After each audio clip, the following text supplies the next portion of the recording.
In 1967, a 17-year-old Willie Colón entered the studio to record his debut album on the legendary Fania label.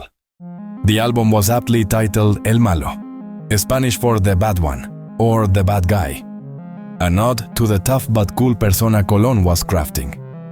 On the cover, the baby-faced Willie posed as a suave gangster, long before such imagery was common in salsa. This bold branding wasn't just for show. Colón's music had a gritty, streetwise edge that set him apart. Blasting out trombone riffs over Afro-Caribbean percussion, he channeled the sound of the barrio into electric studio recordings. Incredibly, El Malo, recorded while he was still a teenager, became a hit, selling over 300,000 copies, an astonishing feat for Latin music at the time. But Willie didn't do it alone. Recognizing that the young band leader needed a strong vocalist, Fania's Johnny Pacheco paired him with a raw but talented Puerto Rican singer, Héctor Lavoe. It was a match made in salsa heaven. Colón's brassy arrangements and Lavoe's soulful voice meshed perfectly, igniting a partnership that would define a new era of music. Through the late 1960s and early 70s, Willie Colón and Héctor Lavoe churned out one salsa classic after another. Their albums featured raucous boogaloo beats, Puerto Rican plena chants, and gritty barrio slang, capturing the joys and the struggles of Latino life in New York.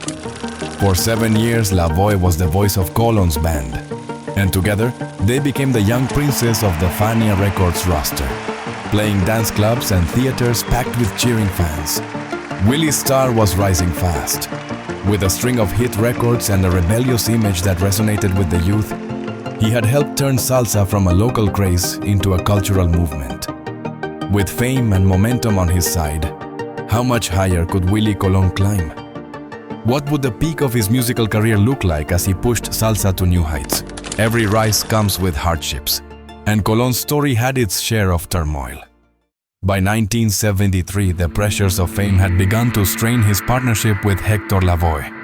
The duo that once electrified salsa was now faltering under the weight of success's temptations, especially Lavoe's hard-partying lifestyle and growing drug addiction. The charismatic singer began missing rehearsals and showing up late, or not at all, to concerts, leaving Willie in the lurch. The bond between the band leader and his vocalist, once like brothers, was fraying. Colón made the painful decision to part ways with Lavoe as his lead singer. It was a heart-wrenching split. Lavoe, El Cantante, would go on to struggle with addiction and personal tragedy, while Willie had to regroup and find a new voice for his band.